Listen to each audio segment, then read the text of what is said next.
What's up, America? You know what time it is? It's 12 o'clock. It's time for the most exhilarating, electrifying, entertaining daytime cooking show with my good friend who needs no introduction, Chef Greg. What's up, buddy? What's going on, my friend? You were rocking the green headband today. I'm digging it. Yeah. Something different. Something different. I like color. You know, I like to put a little splash of color in everything. You got to diversify yourself. And speaking of diversifying yourself, we're going to diversify ourselves today. We brought it inside. Why? Because it's kind of like a nasty, rainy, thunderstormy kind of day. And we figured we would just kind of maybe, you know, give you a little slow jam for lunch break. Slow jam. It's been a while since we've had a good slow jam. That's what I'm talking about, Chef Greg. So we're going to show you guys how to do just a good old brisket, just a good old-fashioned USDA run-of-the-mill choice brisket. And give you guys the opportunity. You know, we just got done with a big barbecue cooking holiday, and give you an opportunity to ask us any questions. Maybe you did ribs or chicken or brisket or pork butts, and it wasn't quite up to your, your specifications, if you will. And, you know, you got Chef John and myself here. I would say two pretty darn good cooks when it comes to just about anything recteq grills related. But feel free to drop us a comment, give us some hearts and wows. We will show you how to do a really good brisket today. So I know John was at a pig pick last weekend. Yeah. Having a lot of fun with that. It was. It was a great time, great time. They did that pig old school, though, Chef Greg. They had a big barrel full of coals, concrete blocks. Nice. Stayed up all night. I dig it. I tried to suggest that I would bring a recteq next time and we wouldn't have to do that, but they didn't take too kindly to that. You they know said what? they're old school. You get a night off then. You get a night off. You got a mic over there or no? Huh? You got a mic on? Yeah. Cool. I'm mic'd up. I couldn't see it. You didn't have the other one. Yeah, I'm mic'd up. It blended. Just making sure they can hear you out there. But this is just a regular, USDA choice brisket. Not lying. See, it's certified Angus beef. Just a USDA choice brisket. It's about 18 pounds, 20 pounds. It's a good size brisket. We're just gonna, we'll have brisket tomorrow. How about that, John? I love it. Where did you pick this brisket up, Chef Greg? We actually got this one delivered. U.S. Foods is one of the purveyors here in town, and they hooked it up. So every now and then we order some stuff from them, and this was pre-COVID. I actually froze this, and this one's been in the freezer a good while. I love it. And I put it back in the freezer after it was thawed about an hour ago to get it good and cold, and then I tried to put it in the freezer behind us, but it didn't work out so well because that freezer was like the most bojanky, small, weird freezer ever. So I got some paper towels, and we're just going to kind of dry this bad boy off. This is not blood on the top, okay? It's basically a protein purge. It's just water, and it's basically got a little pink hue to it, but it is not blood. Don't worry about it. It can make you sick. But Chef Greg, these people are interested. You got 422 people watching right now. They are interested in the brisket. Well, we've got 420 people. That is Chef John's favorite number. It sure enough is. So go ahead and give Chef John some love. Go ahead and smash that share button. Smash it. We're going to do a little brisket 101. If you guys got some questions, just let us know. That's all it needs. That's all it needs. But we've got this beautiful brisket up here. And, it looks great, too, Chef Greg. I kind of dig it. It's a good-looking brisket. We're going to flip this one around a little bit, pull the fat cap side up, and I'll dry this other side. But this is just a regular USDA choice brisket. If I were to, bought this in the store, this is probably like a $55 to $60 brisket. Nothing fancy here. Typically, you'll notice over here is going to be the point of the brisket, which is more of the fatty of the two muscles that are here. And then on this end, it's going to be the flat. And if we flip it over, you'll notice, again, there's kind of a little bit more of a lean structure here that will trim out and make it nice and pretty and kind of get some of this fat off. And you'll notice, too, on that camera, there's a big hump here, and it gets kind of flat. We're going to take out some of the fat underneath there, and we'll try to get this bad boy as thin and even, well, not thin, but as even as we can. So I like to start on the back side of the brisket, and a lot of times I like using a meat slicer, and that way I can kind of just grab my hand and kind of bend that meat up and just take off some of the fat underneath. And that way, all that rub is going to stick nicely. And you'll notice here there was one little gouge, which is a little unfortunate, right here. And that was just the butcher. That wasn't from us, but not the end of the world. Because, again, we can grab that with that knife and just kind of clean it out a little bit. Chef Greg, is this a typical brisket that you would see, or is it like... Oh, yeah, for sure. This is just a regular, good Sam's, Costco. Well, actually, Costco sells Prime. I'm going to move my my slop bucket over here so I don't have to keep throwing it in front of the camera. But it's just a regular, good old-fashioned regular USDA choice brisket. Okay, sweet. It's not a Wagyu, nothing fancy. And we'll just go in here and, like I said, just kind of clean up. There's some ice right here from us putting in the freezer. Works for me. And I like to cut, you'll notice the grain is kind of running like this. When I trim, I like to trim with the grain, because if you go across it, sometimes you tend to gouge the meat a little bit. So I just kind of take my hand up underneath and just kind of balloon that brisket up, and that way I can really get, you know, just kind of get right underneath that fat and take it right off. Chef Greg, Melissa asks, is more fat better for the brisket? Absolutely. So when you see fat in the muscle, so if you're looking in the muscle itself, you'll see a lot of white. That's going to be the fat intramuscularly. That's what you want. The fat on the top really doesn't do much as far as flavor of the brisket. You know, you're going to cut most of it off, so it's not going to help. But if you cook like a USDA prime brisket, there's more fat in the muscle. That's going to give you a more moist, juice, and luscious brisket. Whereas, and there's nothing wrong with the choice, it's just not as marbled as a prime. And I remember as a kid, my mom would go to the grocery store, and she would find the steaks with as little fat in the muscle. And we ate a lot of dry steak as a kid. So it wasn't until I became older and wiser did I realize the ways of picking out a really good steak. That's so funny. And a lot of times you got to, you know, reach out to your local butcher and make friends with them and, you know, let them know what you're looking for. And every now and then they might come across something really special. And then what are they going to do? They're going to pick up the phone. They're going to give you a call. So we got 999 people out there watching. All right, guys, go ahead and do me a favor. Go ahead and smash that share button. Let's share this super easy brisket recipe with everybody. Wow. And let us know if you guys had some good cooks for the 4th of July. I got to say, I am always impressed with the recteq family out there. For sure. You know, I woke up, kind of slept in a little bit. We were out kind of late on the 4th, and on the Sunday the 5th, we were going to the lake. I saw nothing but amazing cooks. I saw whole hogs. I saw ribs. Man, it was just super cool to see everybody just crushing some awesome food. And I appreciate everybody tagging us in those pictures. Man. But again, I'm not going to get too crazy on this backside. I just grab that knife and just kind of even it out. And I like using a slicer for that. I think it's pretty easy. And then this pocket here, we'll flip this around so you can see. This is going to be where that decal meat is on that backside. This is that harder fat pocket in between the flat and the point. And we're going to cut most of that out. And I'm going to save that for sausage because that's good stuff. We paid for it. That's right. We're definitely going to use it. And again, I love putting my brisket in the freezer for about an hour before I cut it so that fat is good and hard. Makes life really easy. Plus, you got to get yourself a sharp knife. I'm just going to use that slicer and just be really careful with it. Chef Greg, we've got 1.1K people watching. Man, I know. I love it. I'm so impressed. They're loving this brisket trim. So is this something that we'll be doing at Academy? For sure, except we're going to be using a heck of a lot nicer brisket. We're going to show you kind of my competition style brisket. This is just kind of a backyard, easy peasy recipe here. We're still going to inject this brisket because I like injecting the briskets for flavor. And you'll notice, get a good close up here. See how that is kind of like gray looking? Okay, and you can, versus the meat on the other side. That steam burns, and that's from the processing of the brisket itself. So you want to cut all of that kind of gray, gnarly looking stuff off. It's not bad for you. I just don't like it, so we want to get rid of it. And this started out as, I want to say it was like a good 20-pound brisket. It was a good size. Chef Greg, what kind of knife are you using? All right, so I've had this slicer here for a number of years. This is a Japanese style. The shape of the blade is called a shuziki. It's made by a gentleman in Japan. His name is Hiru Ayutu. This is a R2 tool steel Japanese Damascus knife. I love it. They're quite pricey, and he is getting older in his age, so he's not making as many knives as he used to. But I've had this one for about 16 years now, so good while. Chef Greg, if someone wanted to try to purchase these type of knives, though, is there anywhere that you could put a link or something they could go find this For guy? sure, yeah. Like I said, if you check out JapaneseChefsKnife.com, you can see his knives there, or just shoot me an instant message on Facebook, and we'll go ahead and shoot you that link. And again, I take my hand up underneath, and I just kind of balloon that brisket up, and that way if I've got to get some of that fat off, it makes it really easy to do.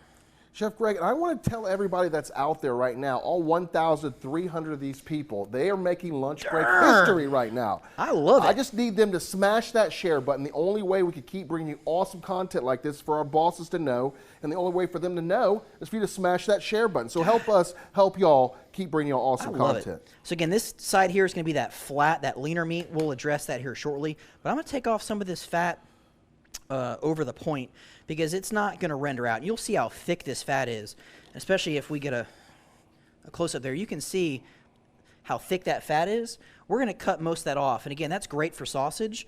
You can't, I mean, I guess you could eat it, but it's not going to render out. It's not going to get good and tasty. And smoke's not going to penetrate fat that's greater than a 1/4 inch. But look how nice and clean that fat is. That's great for sausage. So if you're a hunter out there and like making your own sausage and jerky and ground meats, this is a great way to add some more fat into like leaner meats like venison. We're just going to expose that point meat here. But this is, like I said, for a choice brisket, this is a pretty good brisket. And you'll notice too, when you buy a nicer brisket like a Wagyu, the trim specs are a little bit different. So you'll find that you get a little bit more usable meat out of that. So you might pay a little bit more for it, but you get a lot more usable meat. And typically there'll be no gouges in that. And if you want to check out some good stuff, check out our friends at Cow Cattle Company or Hassel Cattle Company. We've got a good relationship with the butcher shop in Pensacola, where we pick up our competition briskets at. But it's always good to have options. You can see how thick that is, and that's nothing but fat right there.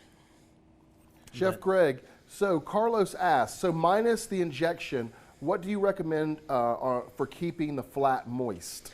So the biggest thing is you want to really pay attention. And I wrap all my meats, whether it's pork butts or ribs or brisket, and flats, especially when you find a bigger one, I think you can be more successful with that. When you pick up a 2-pound, flat, it's really hard to get that thing super moist and tender at the same time. I mean, it eats well, but it's not like you've cooked a whole packer brisket. So I like to cook a whole brisket.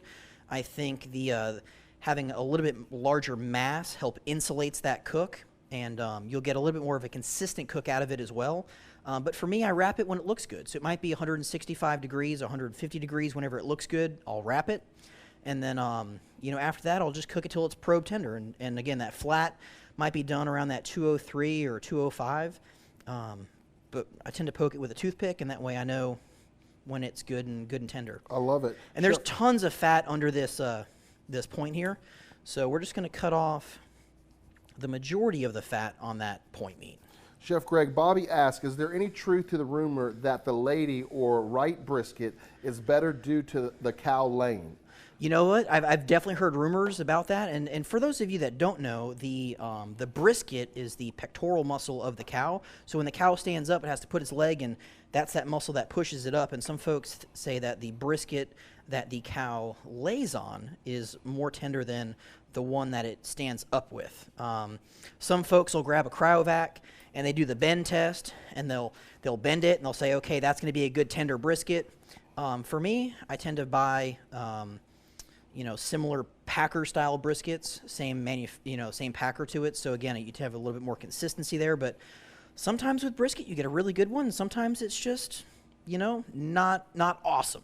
And we want to make sure you have an awesome brisket the entire time. And again, cooking on a recteq, it's all about consistency. And when you're cooking brisket, whether you're going hot and fast or low and slow, you want to have a nice, consistent temperature. So the recteq does that for you there. Again, you can see all this, how thick this fat is in here.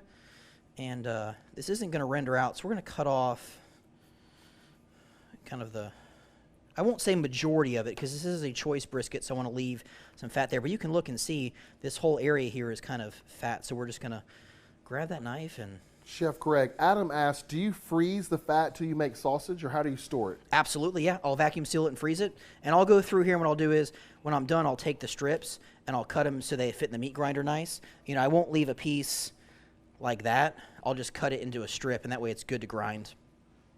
We can save it for... We made beef bacon with some... Man, that was good stuff. Beef bacon came out dynamite, Chef Greg. It was really, really good. And we're just going to kind of go right in here and even this up a little bit. Chef Greg, Angela says that she would love for you to do a follow-up video the day you do the sausage making out of the brisket fat. Oh, she for would sure. love to see that. Love to Well, see you know that. what? We have more opportunities here at recteq Grills for some fun stuff. And you never know what's going to come up. So you got to make sure you follow us on all social media. That's right. Maybe you'll find us on YouTube or TikTok or Instagram. But again, that looks nice, and I got a nice shape to that brisket there. Looks good. Just one little chunky kind of side piece there, and I'm not going to take it all off the point or the flat there, but just a little bit. Chef Greg, top fan John Muir asks, will your local butcher do this trimming for you? I mean, they might charge you for it. I mean, for me, I'd rather do it. I find it kind of therapeutic, you know. I think so too. Because here's the thing: if I didn't do it, I wouldn't get to hang out with you guys. That's the truth. You can ask your butcher to do it, but a lot of times, you know, they're not going to take the care and precision that you will. So for me, I would rather do it myself. And I'm going to flip to a shorter knife here just to make it easier to get this pocket fat out of here. Top fan John Starsvik asks, will you wrap with foil or butcher paper? I'm a foil guy. I'm an absolute foil guy. Now, having said that, I did wrap a brisket with butcher paper just the other weekend when we did a brisket at the house for, was it Father's Day? Yeah, we did a brisket for Father's Day. And normally I'm a foil guy, but I had butcher paper laying in the garage, and I figured, hey, I hadn't done that in a while. That was a pretty darn good brisket. So you can also notice that there's a big hump right here, and then it is nice and even and consistent. And there's great marbling right here, and this is, I'm kind of happy with that. So I'm going to go in this backside here, and I'm going to trim out some of this pocket fat to try to lay this down about another inch or so. And we're just going to take a knife and kind of just follow the yellow brick road, if you will. Do you want me to come around back there, Chef, so Yeah, I if can you show them want, what go you're for doing? it. Come on. And we'll give you guys a literal behind-the-scenes shot here. So John will come over my right shoulder so I don't mess this one up. But this is the recteq Academy kitchen. Come over on this side here. So you'll notice here you've got that point, and then you've got that flat, and there's that fat seam. So typically what I'll do is I'll grab that knife, and I'll just kind of cut into that fat. And you can feel when you're cutting into fat because it's a lot harder. Okay, and then all you got to do is kind of come backwards and make like a V. Okay, and that way you can take out and start to see where you're trimming. Okay. That looks awesome. And again, this is all fat. So now I can see where that flat really is. So just be careful, grab that knife, and again, you can peel up that fat, and I can see exactly where I have to trim. So then what I'll do is I tend to go this way. Interesting camera angles today, John. I appreciate your... I want to get in there for the people. I want the people to be able to see the magic that is trimming this brisket. Almost laying flat. So I'm going to go back in here and trim out just a little bit more of that. Now, you didn't have to do any of this. You could just have, you know, cut that brisket out of the package, given it some seasoning, and called it done, but we wouldn't be able to show you some cool stuff. So back in here is more of that fat. I'm just going to pull out a little bit of that, and now I can see that is going to lay pretty much the same height. So we're done. We're not going to trim anymore. We're not going to mess with that no mo. Love it, Chef Greg. Love it. And we can see that's a good looking brisket, and it's nice even height. So I'm going to put that on a sheet pan here, and I'm going to kind of clean up our workstation. Guys, we'll go on to the next. Smash that share button. Help us help y'all keep bringing you this awesome content. All 1,400 of you guys out there. 1,400 people. So we have our brisket really nicely trimmed. Chef, got a quick question. Jim asks, do you measure the temp of the flat or the point when you put it on? So I don't do either. You don't do either? I don't do either, and here's the methodology behind that. So it doesn't matter if you're cooking 225 or you're cooking 325. What I tend to do is I cook it until it looks really good. So at 225, I might smoke this for about 8 hours. Okay, and at that point, I'm probably in the neighborhood of 155 to 170 degrees, depending on how big that brisket is. You coming on TV with me? Greg! Just smash that share button so hard we just broke a lunch break record. Give yourself a round of applause. Yeah! Smash that share button. Hell of a job, Greg. Good job, John. Yeah! Yeah, baby. Yeah! Yeah. Woo! You don't have to leave. You can come down here and hang out with us. We're just giving the people some education. So what I do is with the brisket, you know, if I'm going low and slow, 225, maybe I want to sleep at night. I'm still going to get great flavor, great smoke. I'll let it go about 7-8 hours. It's going to look really good, have a great mahogany color to it. I'll wrap it up at that point. Because once the meat gets over an internal of right about 130 degrees, it really can't absorb any more smoke. The protein is already coagulated, which means it's cooked. Nothing's really going to penetrate. At that point, you're just getting caramelization, and then at a certain threshold, you're just going to start to dry out that brisket. So for me, I'll wrap at that point. Now, if I'm going more hot, maybe I'm doing 300 or 325. It could be anywhere from 2.5 to 4 hours, give or take the size of the brisket, and when it looks really good, I'll wrap it. Now, you want to be very careful when you're cooking hot and fast. It's going to kind of come up to temp a lot faster. So once it's like 190, 195, you want to start to pay attention, whereas when it's low and slow, it's going to sort of creep at that mark. Chef John, what you got for me, bud? David asked, when you use the term packer style, what are you referring to? All right, so a full packer brisket is basically a brisket as it's coming from the meat packer. So it's going to be a pretty unadulterated, untouched piece of meat. It's going to have your point and your flat attached with a lot of more fat to it. So it'd be a little bit more work to get it to where you want, but for me, I'm going to use all of that fat, so it's definitely not going to waste, but I get to make sure it's what I want, where otherwise sometimes you might get like a 2-pound flat. It's kind of hard to get a really good brisket with that. Chef Greg, Ray Carnes is in the comment section. What's up, Ray? Ray, we got 1,500 people watching right now. But I've got 2 cups of water. We're going to make a nice injection here, and I like using a commercial-style injection for a couple of reasons. You can use au jus, and you can use, beef stock. It's going to be fantastic. But there's going to be some phosphates within these injections that are going to help you with tenderization and moisture. So it's kind of that competition cheat for you. And you can buy just barbecue phosphate. It's just a white powder, and add any other liquid you want. But for me, I'd rather just use something that's already done, and that way I don't have to worry about it. Chef John, what you got, buddy? All right, we have a lot of questions about how you keep your knives sharp, Chef Greg. Okay, so I tend to sharpen my knives on water stones. So I love using Shapton glass stones. All of my knives are, most of them, in fact, are a Damascus-style metal, which I find is a lot harder of a metal. But you want to be really careful when you're shopping for knives because not everything is created equal. So something might be marketed a certain way, and it's not going to be as high-end as something like that that you can pick up, from Japan. So I like, the Damascus-style. I use a steel. It's a powdered metal that they have forged into shape, and it's really, really hard. Holds a really good edge. And we also use a wicked edge for sharpening if you want a jig style. But it's a good one. Chef John, what you got, buddy? Yes. Top fan Alex asked, do you prefer separating the point and the flat and cooking them separate, or do you keep it whole? So when I'm doing my competition cooks, I absolutely separate those. Backyard, I don't mess with it. I just kind of let it go. And then depending on how lazy I am, I might or might not make burn ends. It kind of just depends. But for the most part, I keep them together at the house unless maybe it's a really big brisket, like a 24-pounder, and I've got a monster flat and a monster point. Maybe at that point I'll separate those. But, typically I'll do what I did here. I do cut off a lot of fat. You don't need that fat.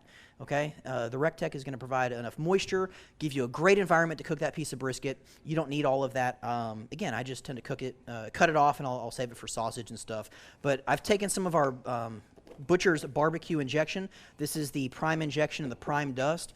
You guys can find all this great stuff at butchersbarbecue.com or check out our good friends at AtlantaBBQstore.com and grab some injections. And typically, I'll make the injection about 12 to 24 hours ahead of time. I'll shake it up, and I'll stick it in the fridge and let all of that flavor sort of get kind of happy in there. And then here it is. Here's our injection. There we go. So I've got about 2.5 cups of injection. And then today I'm going to use a spit jack injector, okay? I like using the spit jacks. I think you can get a really good dose of injection to where you want it. Yes. And then for me, I'm all about simplicity and ease and consistency. And anything that can help me do a better job, that's what I want to use. Chef John, what you got, buddy? Yeah, Timber Hill asked, how do you keep the meat warm, and how long can you hold it without it drying out? It's a great question. So USDA will tell you can hold anything hot over 140 degrees for 4 hours. So when you're resting your meats, I tend to rest my brisket for about an hour. You can hold it longer. You can find an old cooler, wrap it up in some foil, wrap it up in a beach towel if you want. Make sure it's an old towel. You do not want to use a new towel and piss off your significant other, because it's going to smell like barbecue for the rest of its life. So maybe that's your towel, so you're at the beach, you can have memories of how good that brisket was. But about an hour or two, if you're going to hold it a lot longer than that, I would recommend taking it off, letting it rest, slicing that meat, put it in some au jus, put it in the fridge to get cold, and then just reheat it that way. I think it's more moist. But we're going to go ahead and inject up this point and then the flat, and yeah, it should be pretty tasty. Now, when I inject, I tend to go with the grain of the meat, and what you want to be careful, I tend to start towards one side and work to the front, and here's why. If I start stabbing holes here and I inject my injection, as I back up, I'm going to put pressure, which is then going to shoot the injection out those previous holes. So I tend to start kind of in the back, and you can see it start to balloon up. Okay. What kind of injection are we using again, Chef? It's a mixture of Butcher's Barbecue Prime injection and Butcher's Barbecue Prime Dust. There are some fantastic commercial injections out there. This is just one we had laying around the desk, and I figured I would go ahead and use it. Oop, see? Have a towel nearby. I just got myself, and I just keep my finger over a hole so when you pull that needle out, there might be some pressure on there you don't want to... Chef, Top Fan Ray J dressed. asks, what's the difference between keeping them whole and separated?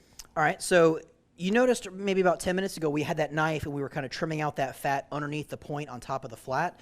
At that point, if you would have kept going, you can completely remove the flat from the point, which you can do. There's nothing wrong with it.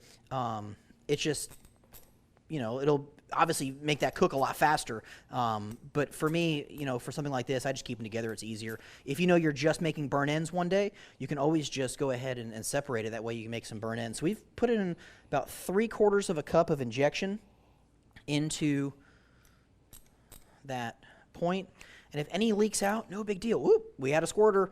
If anything leaks out, not a big deal.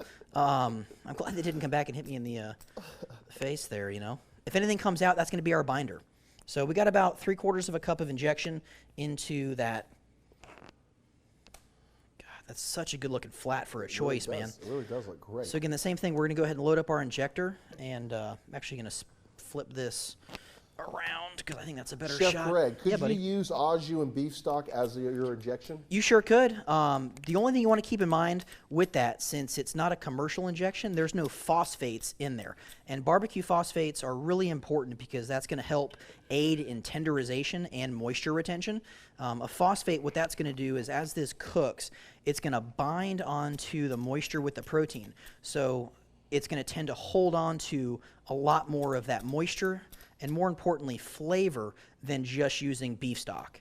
Some folks feel if you're not using some sort of phosphate, when you inject, you're just, you know, putting holes in your brisket that are sort of avenues and pathways for, you know, moisture to leak out. I don't agree with that school of thought, but again, it is a very common opinion, you know, in cooking. Chef Greg, where can they find this injector, and what kind of binder will you be using? So I'm actually not going to be using a binder. The binder I'm using is going to be the injection that is leaking out of this this brisket. Okay, but this is a spit jack injector. You can find these on Amazon. You can also go to the Tractor Supply store, and they make some injectors like this for actually injecting horses with medication. Really? Yeah, learned that from our friend Kerry Chastain. His wife is a horse aficionado. I love it. Yeah. Deanna asks, can you freeze any leftovers, and how would you reheat those frozen leftovers? Oh, man, you can absolutely freeze some leftovers. So we've got about a cup, well, not quite 2 cups of injection in this bad boy, and I think that's all it's going to take. Okay, so I'm going to just go ahead and redecorate here. Okay, and that's looking really good. And what we're going to do is we're going to season the top side of that. But the binder we're going to use is going to be that injection. Okay, there's no need to put mustard on the top. If you want, you could. But for me, I don't use binders with brisket. When we first took it out of the cryovac, there was plenty of moisture on that brisket, so I wouldn't have needed to do that at that time. But yeah, we're going to let that sit for maybe a couple minutes, just let everything get happy. What we don't want to do is push. We want that injection to sort of disperse itself throughout the meat. Some folks will get in there and sort of massage it. I found that I've kind of injected more of like in a grid pattern and put it pretty evenly across that brisket. Yeah.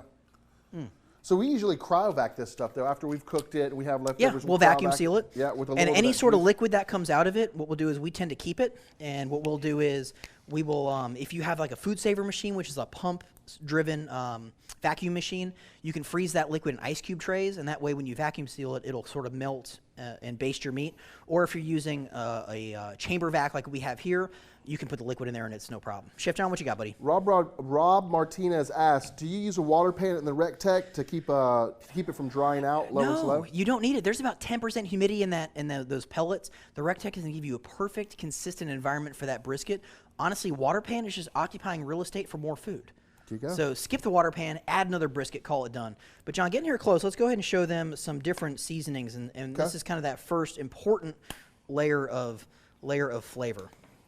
Okay, so we're going to pour some stuff on this board here, and you guys can see. These are some of my favorite rubs for base of brisket. Now, I love that Dirty Girl Bloody Mary rub, and you can see right here, it's sort of that finer grind, and that's going to have that salt, pepper. It's going to have some delicious Worcestershire powder, some horseradish powder. It really makes a great rub for that base layer of brisket. It's going to have some good umami, some good color, some good flavor to it. And you've seen us use a lot of that Boar's Night Out White Lightning. And you can see, again, really fine grind there. Onion, garlic, salt.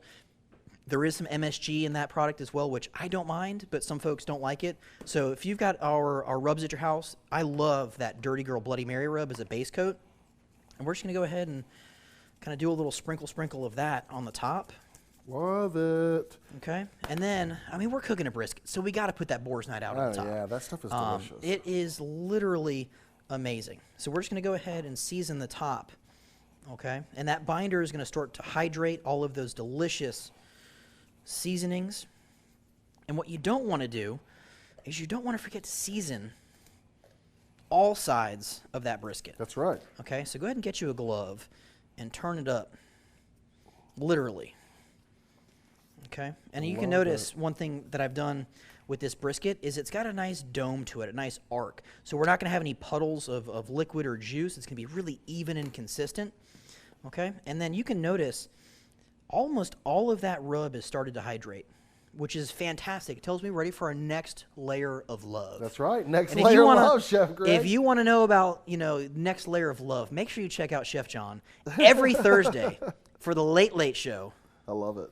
Every Thursday at 11 o'clock Eastern Standard Time. That's right. But it's ready for our next layer of love. Yes. So we can use, this is a good rub here. Our friends from Texas, Roddy and Sarah Starr, turned us onto this a while back. This is the 2 Gringos Chupacabra Brisket Magic. And again, really coarse rub here. Let me pour some of this out and show you guys. And now what we want to do is we want to start to use rubs that are going to give us some good color and some good bark and good consistency to the top of that brisket. So that's going to be that Chupacabra. Then we've got Ben's Heifer Dust, which you can see how coarse that is right there. And that's some really good rub, that paprika in there, that chili powder, the salt, the pepper, the garlic, because it gives great crust to that brisket. Another one we love a lot is from La Barbacoa Company. This is their Cow Whisperer. This is really close to Heifer Dust as far as the consistency. A little bit more pepper flavor. But again, look how nice and coarse that is. So, good. Chef John, I think we should put a poll out there. Yeah. Do the people want to see this brisket with Chupacabra Brisket Magic? Okay. The Cow Whisperer? Okay. Or Ben's Heifer Dust? All right, let us know. You guys know. comment down below. Let us know. Heifer Dust, know. Cow Whisperer, or Brisket Magic? Sarah Starr says Chupacabra. She would. She would say it. And that'll give us enough time for that to sort of rehydrate over the top. So, Chef John, what you got for him, buddy? Okay, I have a couple questions. Fire away. First question is, Jason asked, can this be done on the bullseye? Absolutely. With the bullseye, if you're going hot and fast, I'd probably go about 275 to 300. And that way, since it's more of a direct heat, I'd probably put a pan underneath and elevate that on a baking rack. Or just pay attention. I love hot and fast brisket on there. It's delicious. Chef John, what you got? All right, second question. Do we, for knives, Yep. people saw your knife roll, they see all the knives you have. What Yeah. knives do you recommend as someone who's just starting off and they need to get For some sure. knives? Which ones do you tell them to So get? I'm not a fan of buying blocks. I think they're really expensive, and you really need 3 knives. You need a paring knife or a petty knife, a chef's knife, and some sort of slicing knife. Because a chef's knife, you can do everything. Okay, I like the Fujiwara series. You can check those out at JapaneseChefsKnife.com. It's the knives that we use here at recteq Academy. So fantastic cutlery. It's a VG. It's actually a AUS 8 steel. It's really high quality stainless. Probably means nothing to y'all, but it's a really good metal. Really affordable knives. But we'll post that link here down below. Good stuff. Chef John, this end. Heifer Dusk, Barbacoa, or Chupacabra? Man, it's pretty much a tie between Ben's and the Black Magic. All right. Well, how about this? How about we do a little taste test? Me and Chef John will figure it out. Okay. We'll do the Heifer Dust on top of the flat, and then Okay. we'll do the Brisket Magic on the point. I like it. Les Burrell says do all 3. Well, that might get a little intense in flavor there, Les. I know he tends to live dangerously, but you see, we're being aggressive when we season. Okay. You don't want to be all like mamby-pamby, Tell him, wimpy Chef about Greg. it. You want to hit it hard. Okay. And then we're not going to rub this. If anything, if we need to sort of pat it in there, we can pat it in. Okay. And there's enough moisture on the top of this that it's going to start to bind pretty darn quick. Okay. Now, since that heifer dust is a little bit more coarse than that brisket magic, it might take a little bit longer for it to sort of adhere to that brisket. But we want to just kind of give it a little tap, tap, taparoo. Is there a method behind the madness? Do you go from like the real fine to coarse on the Man, seasons? killing it with the questions today. Absolutely. I tend to go more of my fine grinds, my base elements. So things I want to put a lot of salt on the bottom. This is a really big piece of meat, right? So I want to get a lot of salt down first, and then I want to layer my rubs on top of that. Maybe a little bit sweet in the middle, and then some coarse rubs on the top. That's really going to give us a fantastic bark to that brisket. And you want to be careful using things with too much sugar or sweetness, because what that's going to do is it's just going to burn up on you. And we'll flip this over, and we're not going to have any rub fall off because we've got that injection in there that's working as our binder, and everything's really attached itself and adhered nicely. So what we want to do is just very carefully flip that over. And again, this is a really good looking choice brisket. And we'll just do the same thing. We'll go with a little bit of that Dirty Girl Bloody Mary rub on the top for just good salt, horseradish, Worcestershire. All right, and then we'll hit it with that Boar's Night Out White Lightning because stuff's delicious. You can make kettle corn with this. Oh yeah. All right, and then we will do what did we say? We did Ben's Heifer Dust will be on the flat, which will be down here, and then we'll do this side with the Chupacabra. Chef Greg, are you worried about any of the injection coming out when you're moving it around? No, I'm being very careful. I'm not squeezing it. Potential spam, you can go away. It doesn't like. There we go. And then, no, I'm not. Now, if I push it right now, I could have some of that leak out. But if you let it sit for a couple hours, it's going to start to distribute itself, and that phosphate's really going to start to bind that protein. And there we go. There's our brisket right there. Love it. Now, what you don't want to do is put this right on the grill. You could, if you're in a rush, be just fine. You want to let this sit in the fridge for like 6 hours. Yes. Okay? We want to allow all that phosphate to kind of tenderize that brisket, especially with the choice brisket. It's going to have a little bit more work to do. And then we can put it on the grill like 6 hours. So typically if I'm doing a brisket on Saturday, I'll do this Friday night. Before I go to bed, I'll rub it down, put it back in the fridge. And that way when I wake up that next morning, or maybe later on that night around midnight if I'm doing an overnight cook, boom, I'll throw it on the grill. But that's the brisket right there. Looks That's delicious, Chef Greg. What you got, John? Jay wants to know, do you know any good keto rubs with no sugar? All right, so a lot of the rubs I use do contain sugar. So if you're looking to get some keto style barbecue seasonings, you can check out a couple different places. There is a barbecue keto page on Facebook. It's led by one of our recteq family members, Wes Phillips.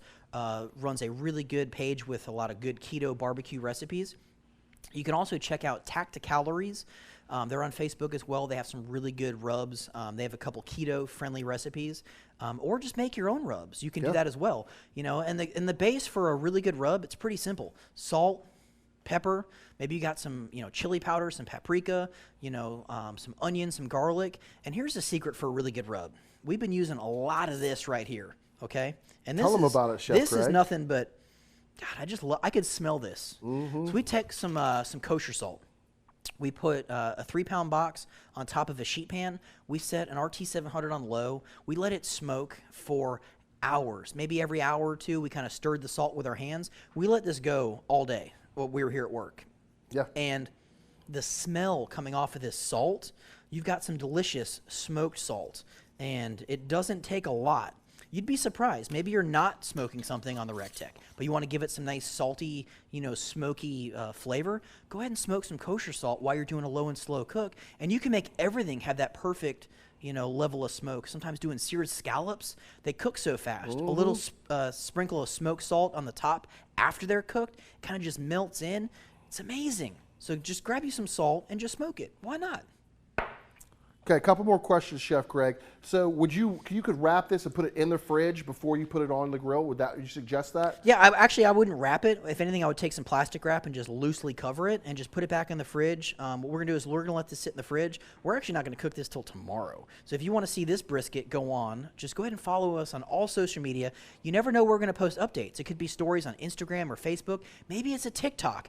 And then we'll do a taste test maybe during after hours. How about that? We got Wednesday tomorrow. We'll go ahead and maybe we eat this for after hours along with something else. We know we got to cook something else. I like that. But that doesn't mean we can't eat something. I So like it. we'll do a cook on this one. Now, here's the really important question. Do you guys want to see a low and slow? Do you want to see a hot and fast? They were asking, were you going to do it low and slow or I tell you hot what. and fast? So we can do this. So comment down below. You have to do 2-part question. Low and slow, and what grill do you want? So you want 700, or do you want RTB 380, or do you want to do low and slow or hot and fast? I love it. Let us know. All right, Chef Greg, 2 more questions. All right, fire away. And it's about the salt. How long Okay. did you let the salt smoke for, and what temperature did you smoke it So at? we put the RT700 on low. We were burning the Kingsford hickory pellets, and we let it go all day. I just put it on the grill and kind of forgot about it. And every time I came down here to give John a hard time about something, I just stirred it. And then, he'd come outside to kind of hang out. He'd stir it a little bit. There's not really a recipe. We just kind of threw it on there. But I got to tell you, the smell Yeah, so good. and the flavor. So good. Why I didn't think of this 3 years ago. True story. I've literally worked here for 3 years. True story. I've never smoked salt before. So you know what I'm going to start doing? I'm going to that? start smoking everything. That's what I was paprika. Maybe you want to make a nice salad, throw your tomatoes on the There grill you for go. a little while. Maybe you want to smoke some olive oil. I don't know. I'm going to start, maybe I'm going to smoke my pellets. No, I won't do that. I'm telling you right now, if you want to make the best tomato soup in your life, you smoke those tomatoes first. That's what I'm and saying. then make some tomato Maybe you soup want out to of it. smoke some lobster tails, make a smoked lobster bisque. We did that the other day too. It's really good. But if you guys want to do me a favor, if you haven't already, go ahead and smash that share button. Because I know somebody out there in your family and your friends wants to know how to make a really good brisket. Today, we went a little long, 43 minutes. Hey, we're it's a killing little bit of a process. We're killing it. We have we broke- 1,500 people Yeah, watching we were today. breaking it today. Breaking God, records I love today. it. But we trimmed up this. This is just a regular old run-of-the-mill USDA choice brisket. We gave it a lot of love. We trimmed it up nice. We injected it. We rubbed it down with some really good seasonings. We're going to cook this tomorrow, but we need your help. You got to let us know, whether you want to see a low and slow or a hot and fast, if you want to see it on the RTB 380 Bullseye, or if you want to see it on the 700, and we will keep you tuned That's right. to all of that action. Maybe it's on Instagram, on stories. You got to make sure you follow us on all social media. right. And then tomorrow for after hours, we'll, if it makes it that long, because we're kind of impatient. That's right. And we like to eat around here. We do. We will go ahead and we will do a little taste test on after hours. And we got to figure out something else fun to cook too. But Chef John, any other closing comments? They're tearing it up right now with low and slow, hot and fast. They're loving it. They're talking about, the RT700. Man, they're just having a great time out there. So we'll have the intern do a fact check, if you will, Okay. of low and slow or hot and fast and what grill. Yes. Then we'll make a decision tonight, because then that means how early I need to get here tomorrow. That's right. Just keep in mind, I do live about an hour away, so I'm kind of leaning towards that hot and fast. I could care less about what grill we cook it on, because it's gonna be amazing on either of them. It doesn't matter. But we'll have Logan do the fact check on there. But again, guys, this has been Lunch Break presented by recteq Grills. We've got fantastic content coming at you all week long. Tomorrow night's going to be After Hours with Chef John, Jody, myself. That'll be at Facebook at 5 o'clock. And then Thursday, we're going to do Lunch Break again. Jody's going to be doing that, but that's going to be on YouTube. So you got to make sure you check out and subscribe and ring that bell on YouTube, because we're going live on YouTube. We've never done that before. Yeah. And we figured, why not? Let's go ahead and go live on YouTube. Mix it up. And then, again, later on that day, Thursday, is going to be Product Spotlight. Jody has something up his sleeves for you guys at 4 o'clock on Facebook. This is going to be a little bit different Product Spotlight, and it's going to be amazing. Yeah, so you got to make definitely sure tune in. you set your notifications, because you never know when we're going to go live. We're going rogue, and we're Going going to rogue. flip it upside down, do some crazy stuff. And again, this Friday is going to be Fun Day Friday at 12 o'clock Eastern Standard Time on Facebook. And last Fun Day Friday, we had that hot dog eating contest, Yeah. and Dylan crushed 5 hot dogs Congratulations. in 2 Dylan. minutes. He won himself $400. Cash More on up. importantly than that, he got the opportunity to spin the recteq prize wheel. He did. And what did it land on? RT700. So if you guys want to learn how you can win an RT700 being part of the recteq family, or maybe you already own a recteq and you want to give a recteq 700 to one of your friends or family and truly live the recteq lifestyle, ultimate. make sure you tune in to last week's Fun Day Friday and see how you can win, and then tune into this week's Fun Day Friday to see if you won. So, Chef John, anything else? Psh, they're loving it, Chef Greg. I think they're still going ham on hot and fast, All right. low and slow. Well, we're going to wrap it up here. I appreciate you joining us here at recteq Grills presented by Lunch Break. Chef John, my man on the ones and twos. Yes, sir. We will see you at the recteq. Do. Lots of hot and fast bullseyes. Oh, Doug Ferguson saying 590 fans, show yourself. We can do it on the 590. Come get it. We can do it on the 340. Going down. We can do it on the Live your BFG. life the way you like. It's a recteq lifestyle. Craig, I could absolutely have Stevie put it on. He gets here at like 4 o'clock in the morning. Low and slow on the 590. Low and slow, 700. Brian Steele.